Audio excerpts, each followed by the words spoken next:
for Church. He beat Alexander Zverev in the first round and went on to be nine-time champion Roger Federer in the final. So it'll be very difficult to take this title off Church. You now have a lot of time for him. Difficult to take it off him. Okay. Well, fingers crossed. I mean, I'll just mute there because I really don't know what to say. Of course, it's still a when few. you're having Roger Federer playing. He played his best tennis on clay for a long while, having to lose to, of course, the king of clay in semis no and all disgracing that one. Precisely. So you're saying, Church. Okay, let's leave tennis now and leave that and go straight to, Edo State. Or rather, let's talk, we'll go straight to Edo State, but then build up to that, talk about the China's International Kids Cup Season 11. There's still so much about it, because each of the primary schools that actually took part, the state governors have decided to start honoring them. And in Edo State, for instance, we have Ekagwari Primary School, who had a good run up to the semis, right? And after that, you know, they had to post them. And of course, it wasn't just only about the exploits at the 2019 edition of the China's International Kids Cup. The governor also announced a cash reward of 1 million naira for the school and scholarship worth 500,000 naira to one of the students, Good Luck Destiny. Remember him? That name, the guy actually returned a missing wallet he found during the competition. So good luck. So he got another scholarship. Continues to reap the benefits of being a honest Nigerian citizen. Fantastic. And look at all the kids there getting to meet the governor. This opportunity, they would have never had it without the Channel's International Kids Cup. So fantastic platform for them.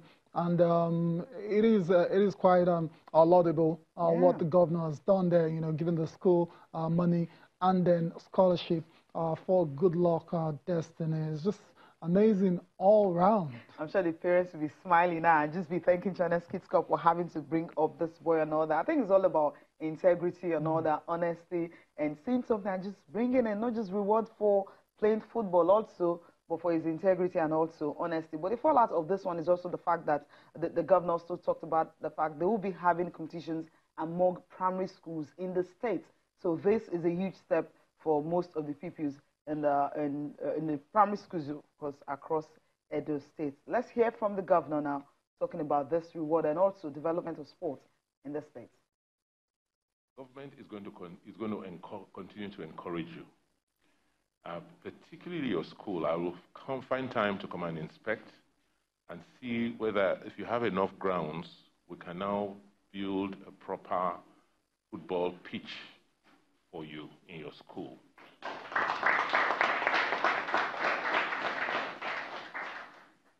We're not going to wait for Channels Cup alone. I'm instructing the Commissioner for Sports and the Commissioner for Youth and the Sports Commission to now organize a cup. We'll decide on the name of the cup, a state cup contest in football for the boys and also for the girls every year. And that contest will come up with we'll have attached to it a very handsome prize. I will not tell you how much that will attach to it. The planning committee will put it together. It will be played, the contest, the competition will be played in the 3 senatorial districts. So the qualifying teams in each senatorial district will now meet in Benin for the finals. So you'll come with a plan and tell me what time of the year. We'll fix the date. It should be before the Channels tournament or the Channels event, so that we'll make sure that we have one of our best teams. I'm sure you people, you'll come up tops, won't you? Well, I don't know yet until we have other schools, so that you can have a good, you have good preparations for this, for future tournaments. When you find something that is not your own, go and give it back to who has it. For displaying such high standards of probity, I am going to reward you with a scholarship. So the government will pay for, you're in primary 5 or 6, give you 100,000 naira for the next 5 years. So even when you go into secondary junior school, there's money to pay for your school fees. Is that clear? So all you children, will you behave like Destiny Good Luck in future? That's very good. Thank you very much. Yeah, that's a huge one and a good one coming from the governor. I love the fact that they'll be having their primary school competitions right before the Channels International Kids Cup. Yeah. So any school that is coming from Edo State, you just have to watch out. Obviously, they're coming prepared. Absolutely. Fantastic. Hopefully, other states can take a cue from this as well. That's what they will do. Okay, news just reaching us from the newsroom is the fact that the Oyo State Police Command has confirmed the abduction of the son of the former Minister of Health, Professor Isaac Adewale. Reports say Mr. Adewale was kidnapped at Iroko community on his way back from his farm in Oyo town. We'll bring you details as we get them. The story is the Oyo State Police Command confirms the abduction of the son of the former Minister of Health, Professor Isaac Adewale. Reports say Adewale was kidnapped at Iroko community on his way from his farm in Oyo town. We'll bring you details as we get them. All right, let's move from there now and talk about athletics, right? Development for athletics in Nigeria. And we'll be listening to Obinametu, the fastest man. He was national champion 4 times, right?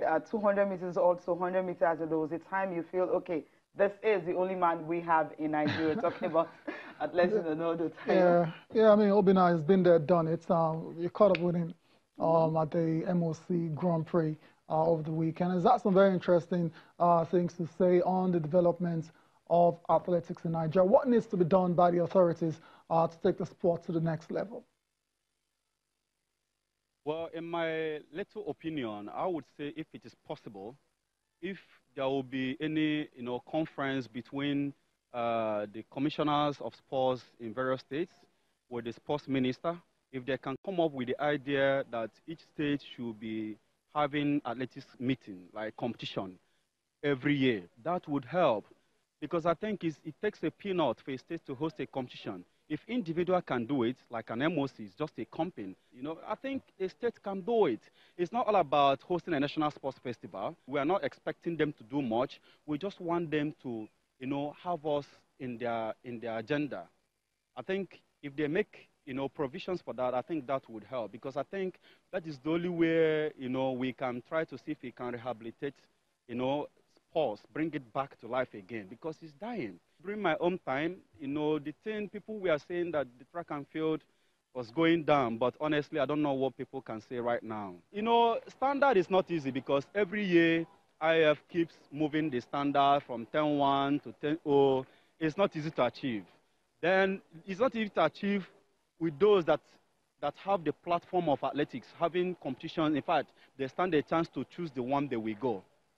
Let alone people that barely have competition. So practically, I don't think Nigeria should be expecting much from home-based athletes. The reason why Divine Odudulu and the rest of them that out there at diaspora are doing well is because they're engaged in athletics. They're engaged in competitions rather. Yeah, there is no way you talk about results without competition. So we are just urging the government to do something about this. It is killing. You understand? It is clear. In fact, I feel so bad about it because during my own time, yes, I don't even pay attention to Nigerian competitions because I have competitions in Europe. When you're in Europe, you are the one that you even sit down and start selecting with your manager which one you will go, which one, because there's enough competition. Yes, the former Nigerian athletes there, Obinametu, speaking on how we can take athletics to the next level. We're still going to continue on athletics right now. We're now being joined by Emmanuel Ojeli, who is the fastest Nigerian over 400 meters, and Favor Ekpekpe, who is a national 200 meters champion for under 20. Good morning, guys. It's great to have you on the show. Emmanuel, fantastic. It's good to see you. How are you feeling today, man? The last time I saw you, you were still feeling the effects of your race at the MOC Grand Prix, but I imagine you're a lot better now. Yeah. Fantastic. Good to have you as well, too, Favor. You're just 18 years old, and you're doing amazing things already. I mean, you're the national 200 meters champion for under 20. Tell us about that.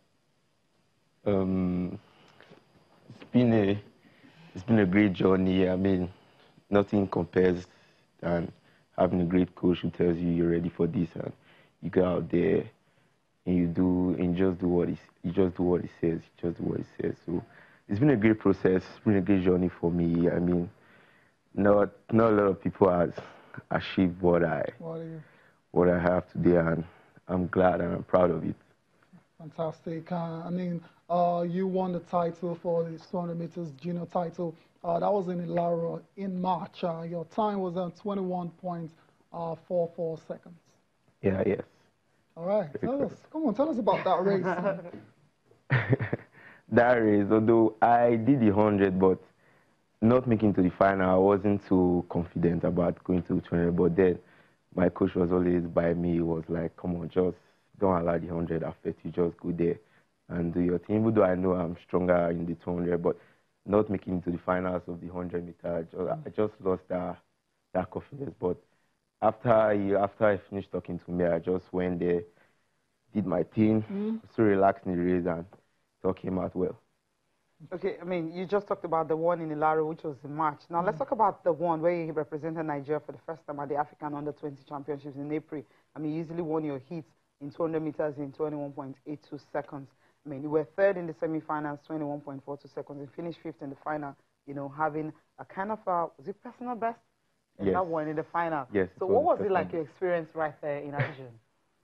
The experience was great. I mean, when you're prepared for something, you have a race at a particular time, and you get there, you run at that same time, you're all warmed up for the race, your legs are rolling, your mind, everything is prepped towards that race, and you get there at the exact same time. So you tend to run it faster. So that was what really made me run fast there. So the experience was a nice one, though. Fantastic, good one for you. Let's go to Emmanuel now. Emmanuel, you're just 20, and you're the fastest Nigerian over 400 meters this year. Yeah. That's remarkable. Yeah.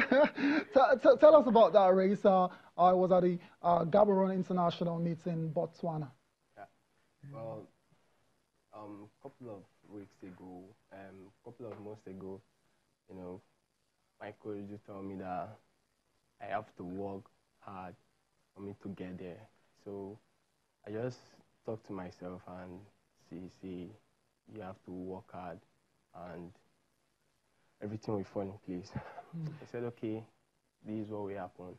So we started training. Coach bring program. We train. I cry in training. I cry in training, but everything. I just thank God that I made it. Yeah. Which was a good one. I mean, I'm reading your profile and knowing that you're actually in Nigeria's top 10 in 100 meters, top 5 in 200 meters. I mean, this is remarkable. How do you juggle it? Because we know that you have specialty. There's some people, when you know that they're 100 meters athletes, you know that, yes, this is what they're known for, 100 meters specialists. Then you have some more 200 meters specialists also. You have others 400 meters specialists. Now, you kind of run through all of them, the 100, the 200, and the 400. How do you do that? Actually, depends on the program. Okay. My coach is a world-class athlete. Okay. Then, that's the time, by the way. Coach? Yeah, 49.9. 45.91. Yeah. The name of my coach is DJ Aliu. Okay. Now I get that. Okay. Now I understand why it's like that, because he was so brilliant. I was running. Yeah. let's start looking ahead now. You guys have achieved a lot already at your young ages. The national trials is coming up very soon. You've not represented Nigeria before, am I correct? Yes. Both of you. So obviously, I imagine you're looking forward to, donning the colors of Team Nigeria, perhaps at the African Games, and who knows, the World Championships. But yeah, carry on. I mean, tell us about it. You're confident you can make the team? Yeah, very confident. Actually, where for the past few days, my coach have been telling me that, see, you have to make the world championship standard. You have to make the All African Games. My coach have been telling me that since last year, that if All African Games is coming up, that I have to make the team. I said, okay, coach, I promise you, I must make the team. We start working towards it, and Yeah, I'm very, very confident that I must be in team. I must be in that team. Yeah. Confident indeed, Emmanuel Ojili. But we need to go on a break now. We'll come back. We'll get in the third favor of Pepe.